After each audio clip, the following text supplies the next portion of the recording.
খোলা আসমানের নিচে বসে আছো রে যুবক, আমার মাওলাকে কলিজা দিয়া ডাক দিয়া বল, হে আল্লাহ, আমার দেশের মানুষ বড় দুর্বল, আমার বান্দা আল্লাহ তোমার বান্দাগুলো বড় দুর্বল, গরম সইতে পারে না। ও আল্লাহ, সূর্যের তাপ তুমি কমায় দাও, যেখানে বৃষ্টির প্রয়োজন উপকারী বৃষ্টির ব্যবস্থা করে দাও, বলো আমিন। ইয়া আইয়ুহাল্লাযীনা আমানুস্তাঈনু বিস-সাবরি ওয়াস-সালাহ, আল্লাহ বলেন সাহায্য চাও কেন? বলে তুমি দুর্বল, খানার বেলায় দুর্বল, ঘুমের বেলায় দুর্বল, চলাফেরার বেলায় আমরা দুর্বল, আমরা খুব জ্ঞানী এই জন্য মনে হয় বড়। কয় না, তোমার আমার জ্ঞান, আমার জ্ঞানের তুলনায় আপনারটা কম, আপনার তুলনায় আমারটা কম, কথা ঠিক না? একজনে কোরআন শরীফ পড়তে পারে আর একজনে পারে না, যে পারে না তার তুলনায় বড়, আবার যে কোরআন শরীফ পড়তে পারে তরজমা পারে না, যে তরজমা পারে তার কাছে সে ছোট, যে তরজমা পারে সে বড়, যে তরজমা পারে তাফসীর পারে না, যে তাফসীর পারে সে বড়, যে পারে না সে ছোট, ঠিক নেই? ও আল্লাহর বান্দারা, মেধার বেলায় আমরা বড় দুর্বল, ইঞ্জিনিয়ারিং পাশ করিয়া বিল্ডিং বানায় আঁকা বাঁকা হয়ে যায়নি, কিন্তু নজর করিয়া দেখ মৌমাছি কেমন ইঞ্জিনিয়ার। সুন্দরবনে গিয়া দেখো মৌ পোকায় বাসা বাঁধায়, একটা গাছের ডালের নিচে ঝুলে থাকে, রশি দিয়েও কোনো বাধা নাই, হালকা ঘাম লাগানো, ওই বাসার ভিতরে সুন্দরভাবে রুমগুলো সাজানো, মধু আছে 20 কেজি, ঠিক নি? মধু যেই বোতলে রাখা, বোতলের মুখগুলো খোলা, নিচে করা, এক ফোঁটা মধু গড়াইয়াও ভরে না, ঠিক নি? একটা রুম আঁকা বাঁকা নাই, ওদের মধু রাখার রুমগুলো আলাদা, বেডরুম আলাদা, ড্রয়িং রুম আলাদা, ডাইনিং আলাদা, বাথরুম আলাদা, আঁকা বাঁকা আছে। দুনিয়ার কোন মানুষ কোন তরল জিনিস, তরল পদার্থ কোন একটা পাত্রে ঢুকাইয়া মুখটা নিচের দিকে রাইখা ধরে রাখতে পারবে না, পড়ে যাবে। মৌমাছি এমন ইঞ্জিনিয়ার, সারা দুনিয়ার মৌমাছি মনে হয় যেন একই শিক্ষকের ছাত্র। রুমগুলো বানায় রাখছে, কোনো আঁকা বাঁকা নাই, 20 কেজি মধু আরো বেশি পরিয়াও যায় না, বোতলগুলো নিচের দিকে মুখ খোলা। ও বান্দা, তুমি তাহলে মেধার বেলায় দুর্বল। আগের দিনের বৈজ্ঞানিকরা যত কিছু আবিষ্কার করেছে, ইদানিং কালের বৈজ্ঞানিকরা বলে তাদের থিওরি ভুল। আমার মনে আছে মে মাসের 7 তারিখ, কি মাসের? মে মাসের 7 তারিখ কোন এক সালে ঘোষণা করছিল কিয়ামত হবে, কিয়ামত। মে মাসের কয় তারিখ? 5 তারিখ, 5 তারিখ না, পেস লাগাইন না কিন্তু, 5 মে গেছে হেফাজতের কিলে কিলে। কিয়ামত হবে ঘোষণা দিছিল, হইছিল? কথা বলেন না কেন? ওই দিন থেকে সবাই তওবা করছে, এখন আর কয় না হবে, এখন বলে হতে পারে, হতে পারে। এখন আর গ্যারান্টি দিতে পারে না, ভয়। তাহলে আমরা মানুষ মেধার বেলায় দুর্বল, খানার বেলায় দুর্বল, ঘুমের বেলায় দুর্বল, তাহলে আমগো দাম এত বেশি কেন? দুর্বল হওয়াটাই সম্মান হওয়ার কারণ, ঠিক না? ঠিক তো কইয়া লাইলেন, কেমনে? এটা তো আর হইতে পারবেন না, খালি তাল মিলাইতেছেন। ঘরের মধ্যে সন্তান আছে, খেয়াল করবেন ভাই বোন আছে না নাই? বড় ছেলে বড় মেয়ে, এর মধ্যে আছে একটা শিশু বাচ্চা বাবু, ঠিক নি? ওই বাবুটারে সবাই আদর করেনি? কথা বলেন না কেন? করে। বিদেশ থেকে বাবা আসছে, শপিং নিয়ে আসছে, জামা কাপড় স্ত্রীর জন্য, 5-7-8 বছর পরে আসছে মালয়েশিয়া থেকে, কানাডা থেকে, কুয়েত থেকে, সৌদি আরব থেকে, আমেরিকা থেকে, অনেক কিছু নিয়ে আসছে না? এই যুগে যা কিছুই আনো, আকর্ষণীয় হাদিয়া কি? মোবাইল। বউয়ের জন্য একটা মোবাইল, নিজের জন্য আনছে 90,000 টাকার একটা অ্যান্ড্রয়েড মোবাইল। নিজের মোবাইলটা বের করে আলাদা টেবিলে রাখছে। মায়ের মোবাইলটা স্ত্রীর হাতে দিছে। এখন বড় ছেলেও আছে, মেয়েও আছে, ছোট বাচ্চাও আছে। বড় ছেলে 8 বছর পর বাবারে ভাইয়া খুশি। এখন ওই জামা কাপড় যাই আছে নজর ওদিকে নাই, সব ওই টেবিলে মোবাইলের প্যাকেটের দিকে। বড় ছেলেটা গিয়া প্যাকেটটা ধরছে, এমন সময় বাবায় চোখ দুইটা গরম করছে। সন্তান অভিমান কইরা অন্য রুমে গেছে, চুপচাপ শুয়ে রইছে। কি ব্যাপার? 8 বছর পরে বাবারে পাইলাম, মোবাইলের প্যাকেটটা ধরলাম পর বাবার লাল চোখে আমার দিয়ে তাকাইল। ভাতও খামু না, বাবার কাছেও যাব না। দমক টমক দিয়া সন্তান তো অভিমানে আছে, বাবায় মোটামুটি সব বাইর করে দিয়া মোবাইলটা জাগায় থুই আর এই ড্রেসিং কি বলে এটারে ড্রেসিং টেবিলে রাখিয়া গেছে বাথরুমে, ওয়াশরুমে। এদিকে যে বাচ্চা আছে না পিচ্ছি, ওটা একা একা ওইটারে পাইয়া মোটামুটি 1 বালতি পানি ছিল পাশে, এটার মোটামুটি চার্জ দিছে পানিতে ভিজাই। এরপরে বাইরে সুবহানাল্লাহ চিন্তা করছে, সুবহানাল্লাহ মরাডারে মারো কাকায় লড়ে কেন? ভাইরা আমার, মোবাইলটা খুলছে, পানিতে লাগছে তো নরম হয়ে গেছে, খুইলা পাকা ফ্লোরে জোরে দিছে আসা, টিকসই কেমন। মোবাইলটা ভেঙে চুরমার, আওয়াজ পাইয়া বাবায় কি এর বাথরুম দৌড়। দরজা খুইলা দেখে ছোট বাচ্চাটা হা করে তাকায় আছে। শিশু বাচ্চাটা মোবাইলটা ভেঙে চুরমার করে ফেললো। লক্ষ টাকার মোবাইল। বাবায় খালি খেয়াল করো, বাবায় খালি দরজা দিয়ে তাকাইছে গরম চোখে। কার দিকে? বাচ্চার দিকে। বাচ্চা বাবার গরম চোখ দেখে একটা চিৎকার দিছে। বুঝেন ভালো করে, চিৎকার দিছে, সাথে সাথে বাবা দৌড়াইয়া বাচ্চাটারে কোলে নিয়া আঞ্জা করে ধরে, না আব্বু তোমাকে কিছু বলি নাই। বুঝেন কি বুঝেন?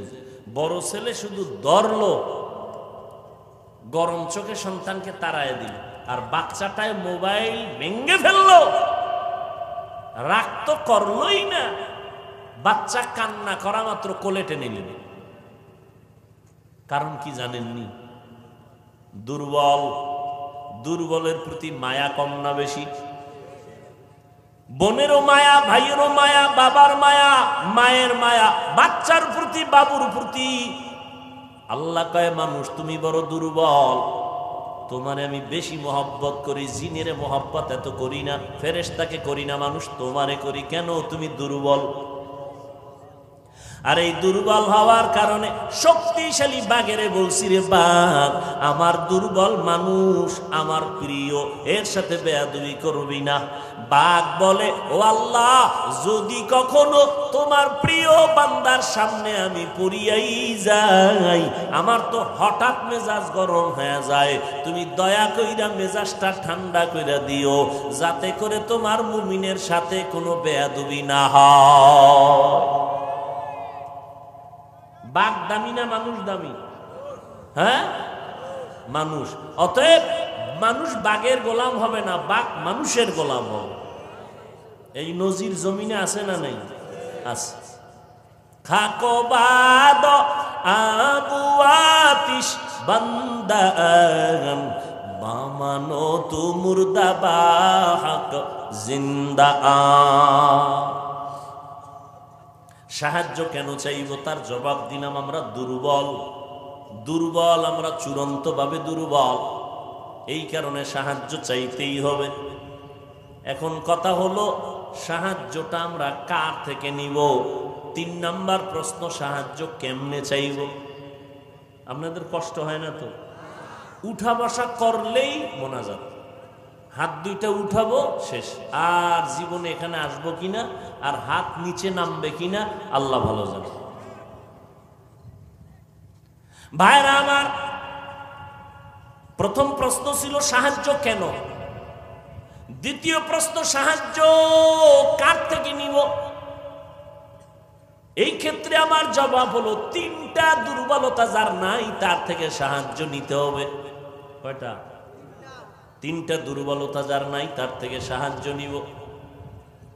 এক নাম্বার, যার পিছনে টান নাই, পিছে টান নাই।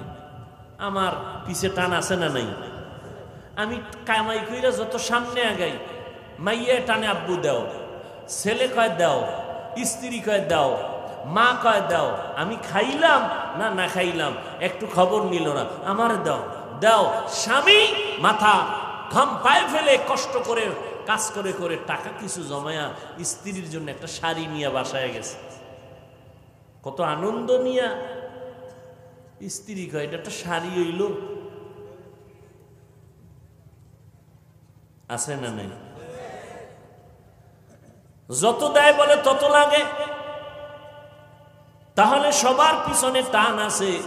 সাহায্য এমন ব্যক্তির থেকে চাও যার কোনো পেছনে টান নাই। দুই নাম্বার, যার কোনো অভাব নাই। সাহায্য আমরা চাইবো যার মধ্যে তিনটা দুর্বলতা নাই তার কাছে। এক নাম্বার দুর্বলতা, পিছনে টান নাই, এর কাছে সাহায্য চাবো। দুই নাম্বার, যার কি নাই। বলেন তো পৃথিবীতে একজন মানুষ আছে কিনা যার অভাব নাই? পীর সাহেবের নাই, এমপি সাহেবের নাই, পৃথিবীর একটা মানুষও পাবেন না যার অভাব নাই। বরং যে যত টাকাওয়ালা তার অভাব তত বেশি।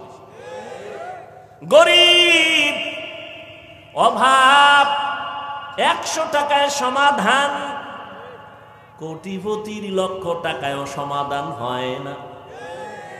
রাস্তায় হাইটা রিক্সা লইলাম, রিক্সার চাক্কা নষ্ট, চেইন ভালো না, হাইটা গেছে গরিব, টেনশন নাই। বড় লোক পারবে? পারবে না। বড় লোক যত টাকাওয়ালা তত অভাবী, তত অসহায়। আবার বড় লোক কিন্তু গরিবের কাছেই বেশি অসহায়, ঠিক না? গরিবেরা যদি নদীর মধ্যে গিয়া মাছ না ধরতো, কোন চান্দুর জবানে মুখ দিয়া মাছ ঢুকতো না, ঠিক নি? সুন্দরবনের যদি মধু খাইটা না আনতো তো মধু পাইতাম না। গরিবেরা যদি ময়দানে কাজ না করতো তো বড় লোকের ঘরের মধ্যে ধানের চাল যাইতো না, গমের আটা যাইতো না। গাধার মতো কষ্ট করে গরিব, আর বড় লোকেরা জুলুম করে গরিবের সাথে বেশি, ঠিক নি? গরিবেরা যদি বড় লোকের গাড়ি না চালায় বড় লোক চলতে পারে না, ঠিক নি? গরিবেরা যদি বড় লোকের ঘরে কাজ না করে তাহলে 5 তলা বিল্ডিং টাইলস করা, মোজাইক করা গরুর গোয়াল ঘর হয়ে যাবে। বাথরুম পরিষ্কার করে দেয় গরিব, জুতা মুছে দেয় গরিব, ঠিক নি? যে যত বড় তার অভাব তত বড়। পৃথিবীতে অভাব ছাড়া কোনো মানুষ নাই। 3 নাম্বার দুর্বলতা, যার কোনো স্বার্থ নাই। কি নাই? কি ঝামেলা? কোন ঝামেলা? ডিস্টার্ব করেন কেন?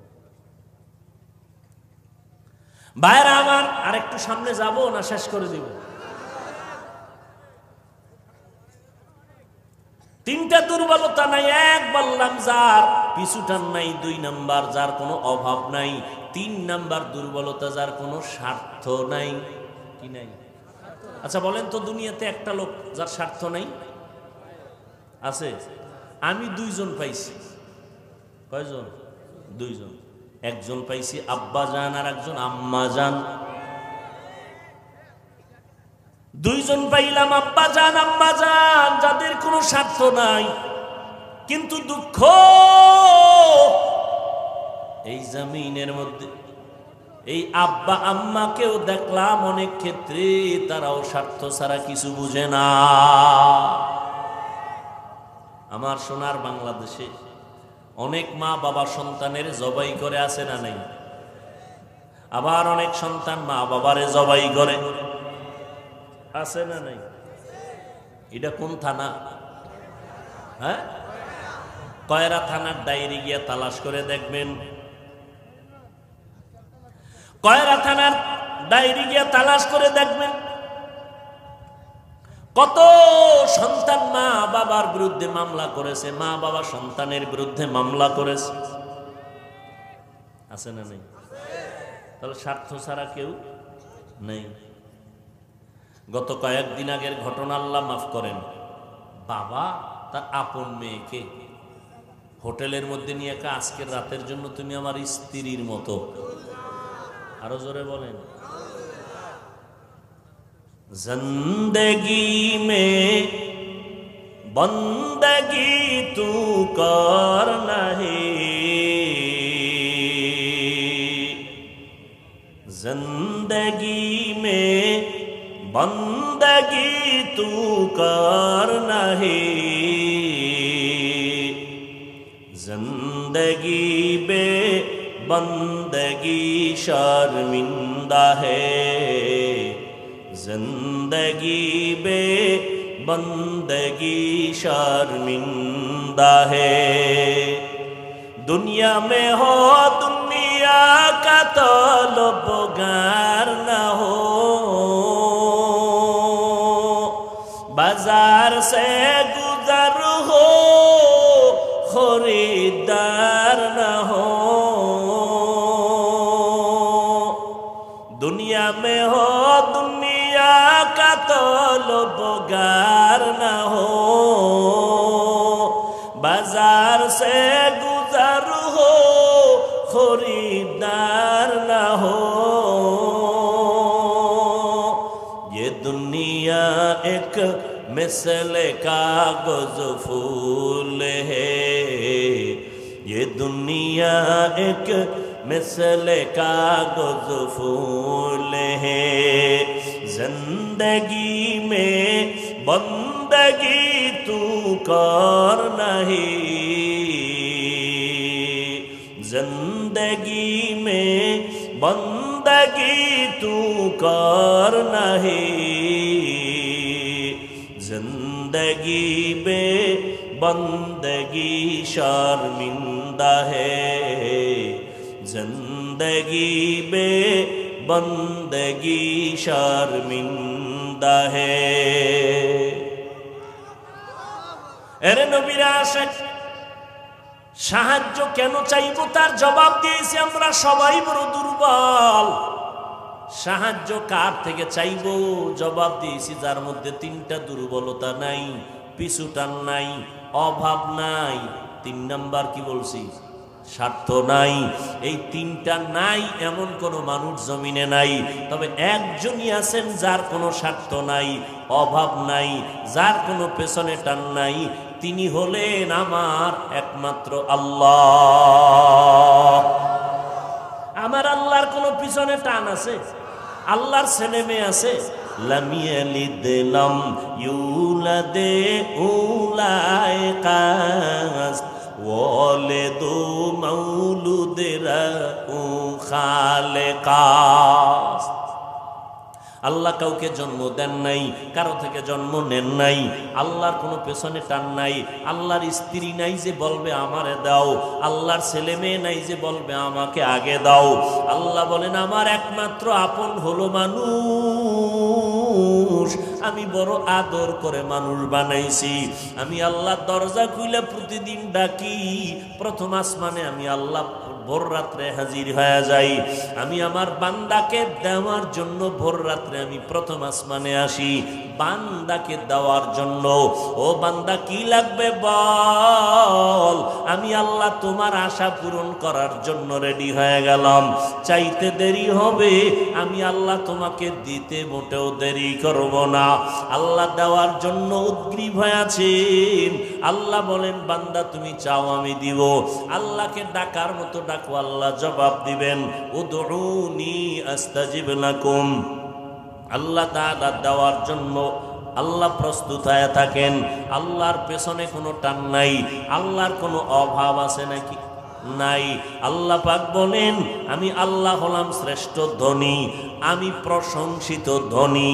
ও আল্লাহর বান্দারা, আল্লাহর কোনো স্বার্থ পর্যন্ত নাই। আল্লাহ পাক বলেন আমার স্বার্থ আমার গোলাম, আমার বান্দা যা চাইবে আমি দেওয়ার জন্য রেডি হয়ে গেলাম। অতএব এতক্ষণ আলোচনার দ্বারা কি বুঝলাম? সাহায্য লাগবে, এটা ছাড়া চলা যাবে না। তবে কার থেকে সাহায্য চাইব? তার জবাব হলো আল্লাহর কাছে সাহায্য চাইব। আমার নবীর থেকে দামি কোনো পীর, আমার নবীজির থেকে দামি কোনো মুফতি, কোনো মুহাদ্দিস, কোনো মুফাসসির আছে? কোনো দার্শনিক? কেউ নাই। আমার নবী সমস্ত মাখলুকতের মধ্যে শ্রেষ্ঠ, ঠিক তো? এবার বলেন তো আমার নবীর হায়াত কত ছিল? 63 বছর হায়াত। আমার নবীর এই হায়াতে নবীর কিছু প্রয়োজন হইলে কার কাছে চাইতেন? আল্লাহর কাছে। আমার নবী যদি আল্লাহর কাছে চাইতে পারেন, আপনার আমার আল্লাহর কাছে চাইতে সমস্যা কোথায়? আল্লাহর কাছে কেন চাইবেন না? যারা আল্লাহর কাছে চাইতে রাজি না তারা বলেন আমার আল্লাহ কি দিতে পারে না? তাহলে কেন চান না? আল্লাহ কি আপনার পছন্দ হয় না? যদি তাই হয় তো আল্লাহর কাছে কেন চাইবেন না? মাখলুকতের কাছে কেন চাইবেন? ওরে বান্দা, নদীর মাছ না খাইয়া মরে নাই, জঙ্গলের হাজারো প্রাণী না খাইয়া মরে না, উড়ন্ত পাখিরাও না খাইয়া মরে না। আমরা মানুষ বড় দামি, আমরা কেন না খাইয়া কষ্ট পাবো? বরং আমরা তো সবার থেকে রিজিক আগে পাবো। বনি ইসরাইল মুসা নবীর উম্মত, ঈসা নবীর উম্মত, আসমান থেকে ডাইরেক্ট খানা আল্লাহ পাঠাইতেন। সন্ধ্যাবেলা দেখতো জমিনের মধ্যে বৃষ্টির মতো হালুয়া পড়ে আছে, আর পাখির বুনা গোশত জমিনে পড়ছে।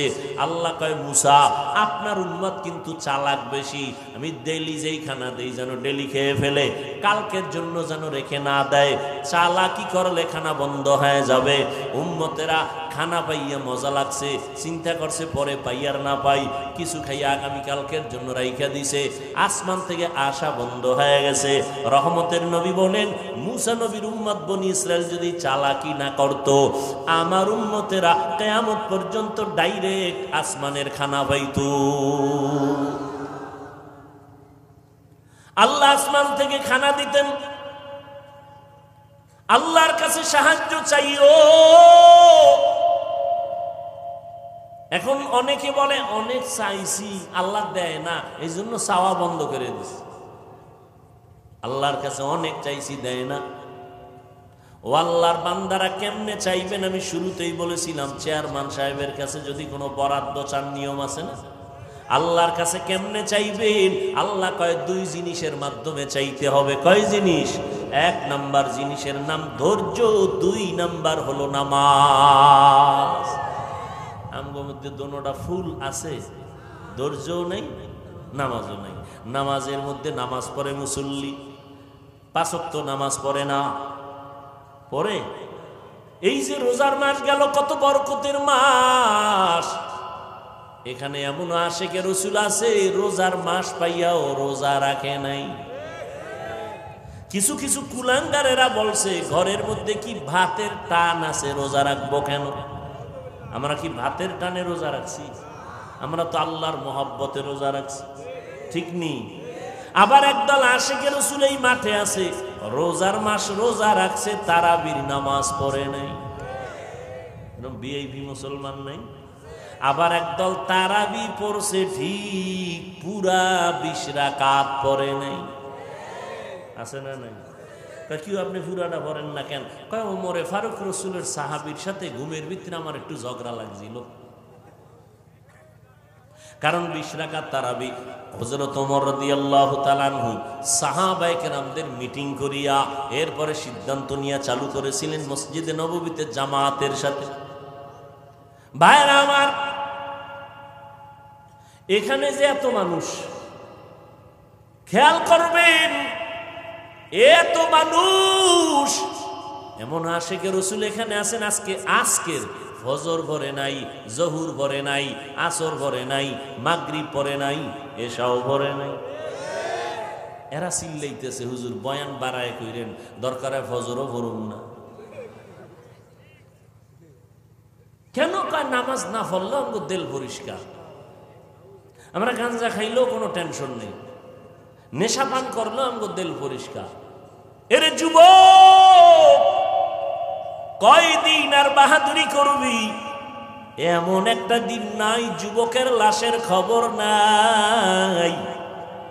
পানির নিচে যুবকের লাশ, ঘুমের বিছানায় যুবকের লাশ, গাড়ির চাকার তলে যুবকের লাশ। কয়দিন আর বাহাদুরি করবারে বাবা?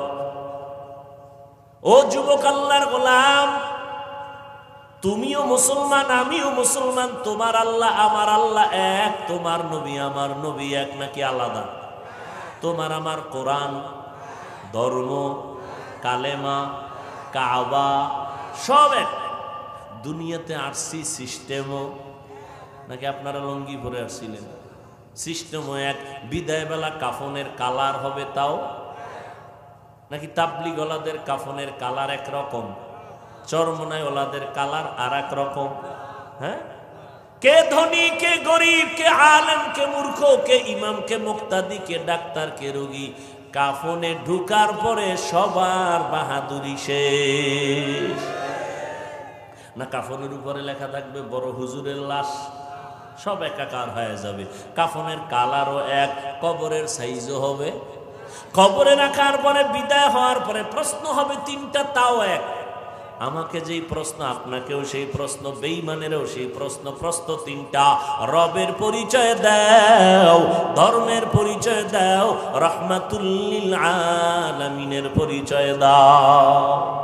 ও যুবক বাবারা, তোমার আমার আল্লাহ এক, নবী এক, কোরআন এক, কাবা এক, ধর্ম এক, কালেমা এক। কিন্তু আজকে বাবা দেখো, আমি টুপি মাথায় না দিলে লজ্জা লাগে। আর তুমি কেমন মুসলমান যে তুমি টুপি মাথায় দিতে লজ্জা লাগে? আমি মসজিদে না ঢুকলে লজ্জা পাই, আর তুমি মসজিদে ঢুকতে লজ্জা পাও। আমি পর্দা না করলে লজ্জা পাই, তুমি পর্দা করতে লজ্জা পাও। আমি মদিনার পোশাক না পরলে লজ্জা লাগে, তুমি মদিনার পোশাক পরতে বড় লজ্জা পাও। আসলে কারণটা কি? আমার আল্লাহর আযাবের ভয় তোমার অন্তরে নাই। সাহাবায়ে কেরাম জান্নাতের টিকেট দুনিয়ায় পাইয়াও মরণ পর্যন্ত কান্না কান্না কান্না। তাদের ইলম কত বেশি, আমল কত সুন্দর, তাকওয়া কত সুন্দর, ইখলাস কত সুন্দর। জান্নাতের গ্যারান্টি পাইয়াও তারা কান্না বন্ধ করেন নাই। তাদের তুলনায় আপনার আমল নাই, ইলম নাই, কোনো ইখলাস নাই। সেই তুলনায় আমগো কান্না করে করে মরিয়া যাওয়ার কথা।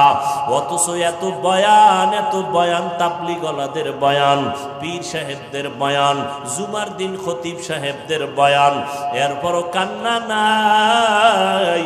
যদি কেউ কান্না করে, কিছু নেমুখ হারামেরা তাকায় তাকায় হাসে আর কয় দেখ লজ্জা নাই কেমনে কাঁদে। অথচ আল্লাহ কোরআনে বলেন ফালিয়াজহাকু কালিলান ওয়ালিয়াবকু কাসীরা, কম হাসো, বেশি বেশি কান্না করো। কান্নার এত দাম, এত ফজিলত।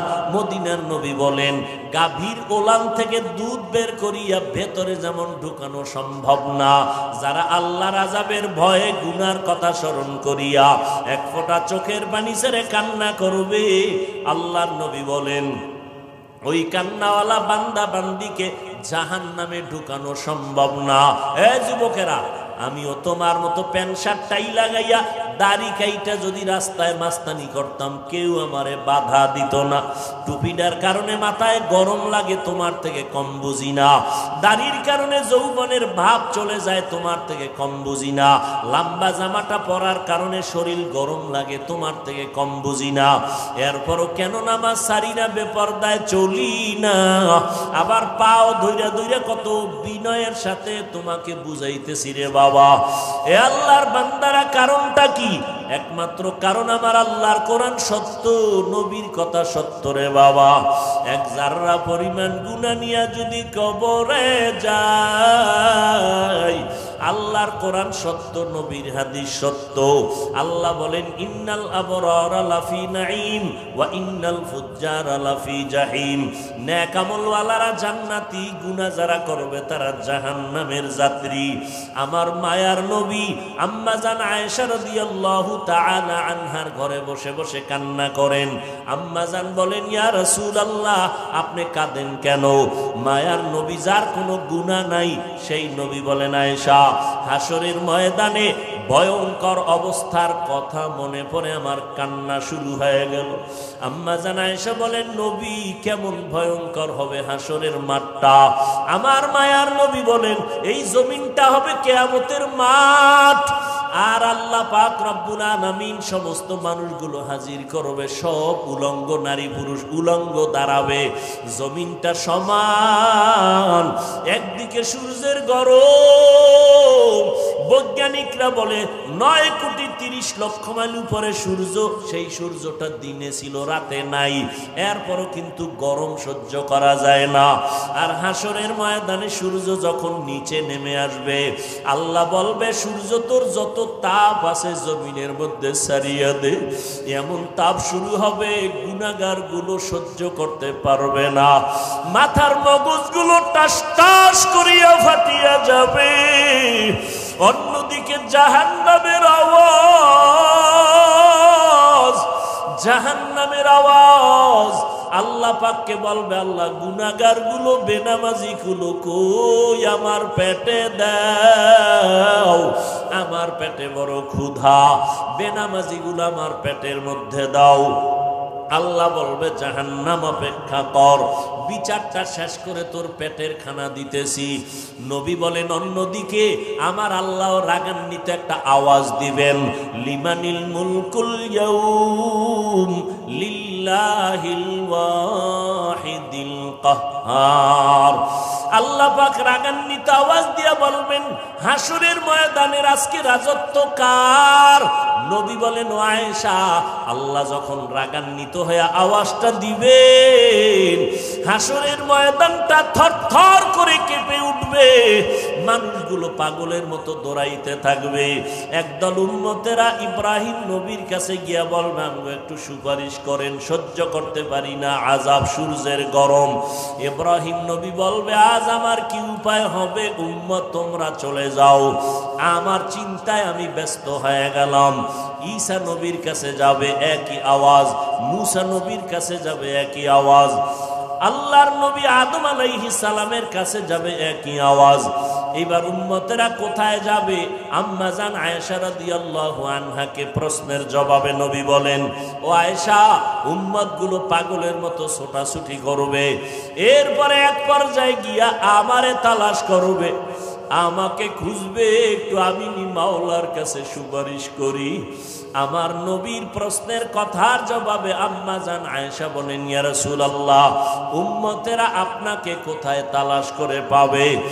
আল্লাহর নবী বলেন আয়েশা, আমাকে তালাশ করতে করতে গিয়া দেখবে আমি মাওলার সামনে মাকামে মাহমুদে সিজদায় পড়ে কান্নায় অবস্থায় বেহুশ, আমি কান্না করতে থাকবো সেজদায় পড়িয়া। আর আল্লাহকে বলবো, ঈসা নবী বলছে আল্লাহ আমার উপায় কি হবে, উম্মতের কথা ভুলিয়ে গেছে। মূসা নবী উম্মতের চিন্তা করবেন না, ঈসা নবী উম্মতের চিন্তা করবেন না, আর আপনার আমার মায়ার নবী আম্মা জানকে বলেন ও আয়েশা, আল্লাহর কাছে আমি একবারও বলবো না আল্লাহ আমাকে তুমি বাঁচায় দাও, আমি আল্লাহর কাছে কান্না করে বলবো আমার উম্মতেরে বাঁচাও, আমার একটা উম্মত যেন জাহান্নামে না যায়। জাহান্নামের এক সেকেন্ডের গরম আমার উম্মতেরা সহ্য করতে পারবে না। ও আল্লাহ আমার উম্মত গুলোরে তুমি বাঁচাও। আম্মা জান আয়েশাকে নবী বলেন আমার কান্না দেখে আমার মাওলার কুদরতি অন্তরে মায়ার জোশ আসিয়া পড়বে। আল্লাহ বলবে নবীজি মাথা উঠান, আপনি কান্না করবেন না, আপনার উম্মত গুলো আপনি ধরে ধরে জান্নাতের পথে নিয়ে যান। আম্মা জান আয়েশা বলেন নবী আপনি তখন কি করবেন?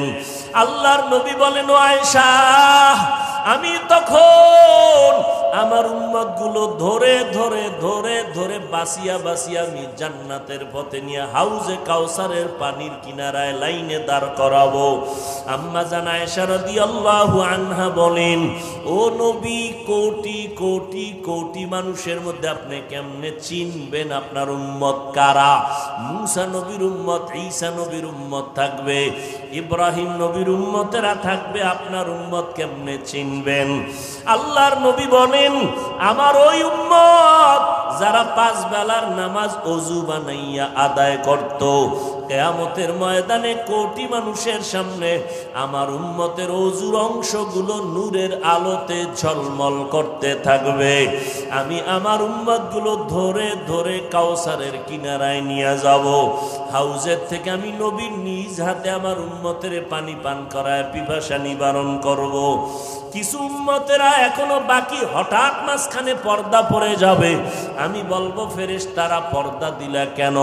ফেরেশতারা বলবেন, ইয়া রাসূলুল্লাহ, এই উম্মতগুলো দুনিয়ার থেকে আপনি বিদায়ের পরে আপনার সুন্নতের জবাই করেছে, নিজেও নামাজ পড়ে নাই, অন্যেরা নামাজ পড়তো তাও পছন্দ করে নাই, নিজেও পর্দা করে নাই, অন্যেরা পর্দা করতো তাও পছন্দ করে নাই, নিজেরা টুপি পরে নাই, অন্যেরা টুপি পরতো তাও পছন্দ করে নাই, নিজেরাও জিকির করে নাই, অন্যেরা আল্লাহর জিকির করত তাও পছন্দ করে নাই, নিজেরা পাগড়ি পরে নাই, অন্যরা নবীর পাগড়ি পরত তাও পছন্দ করে নাই।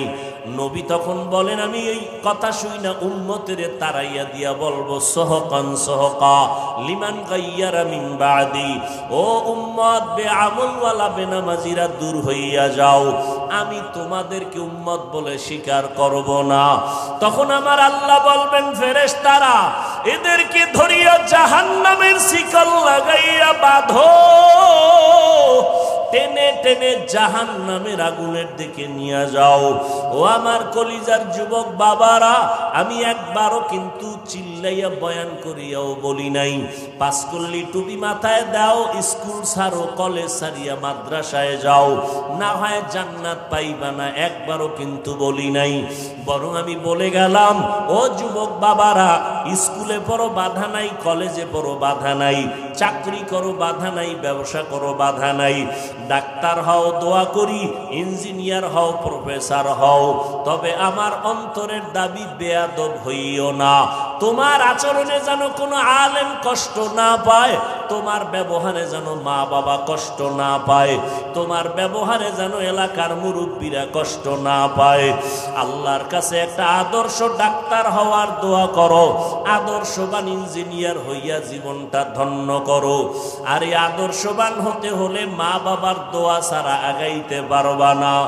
যতই বাহাদুরি করি না কেন, ওই মা বাবার চোখের পানি আর দোয়া ছাড়া এই চেয়ারে আমি বসতে পারি নাই। ওই মা বাবার চোখের পানি আর দোয়ার কারণে তুমি পরীক্ষায় ভালো নাম্বার পেয়েছো, ওই মা বাবার চোখের পানি আর দোয়ার কারণে তুমি আজকে টাকার মালিক, বাড়ি গাড়ির মালিক, সম্মানের মালিক। ওই মা বাবার চোখের পানি ছাড়া তুমি সম্মান পাও নাই। ওই মা বাবারে কষ্ট দিও না রে যুবক, ওই মা বাবার দোয়া নিয়ে সামনে আগাও। পেছনে যদি অপরাধ করিয়া থাকো, মনে মনে আমার আল্লাহকে ডাকো আর বলো, হে মালিক, এই ময়দানে আমার মতো গুনাহগার কেউ নাই। আমার গুনার কারণে আমার হাত না পাক, চোখ না পাক, জিহ্বা না পাক, অন্তর না পাক। আমার মা বাবা আপনজনেরা কেউ আমার গুনার খবর জানে না। ও আল্লাহ, কত নামাজ ছাড়লাম, বেপরদায় চললাম, কত গুনাহ করলাম, জবান দিয়ে কত গুনাহ করলাম।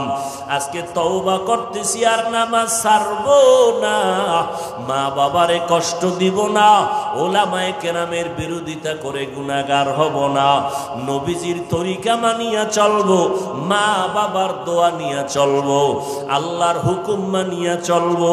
হায়াতের মালিক আমার আল্লাহ, রিজিকের মালিক আমার আল্লাহ, সম্মানের মালিক আমার আল্লাহ।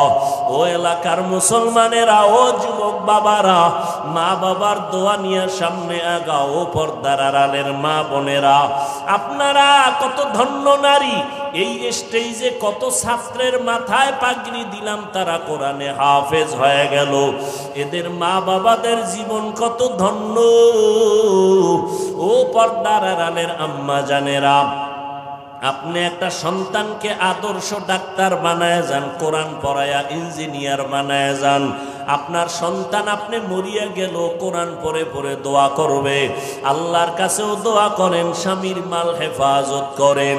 ও যুবক বাবারা, তোমার মতো যুবক স্কুলে পড়ে, কলেজে পড়ে, 5 বেলার নামাজ ছাড়ে না, তুমি কেন পারবা না রে বাবা? তোমার মতো যুবক র্যাব, আর্মি, পুলিশ, বিডিআরের চাকরি করে, নামাজ ছাড়ে না, তুমি কেন পারবা না রে বাবা? তোমার আমার মতো কত যুবক নদীতে মাছ ধরে, নামাজ ছাড়ে না, তুমি কেন পারবা না? তোমার আমার মতো কত যুবক সন্তান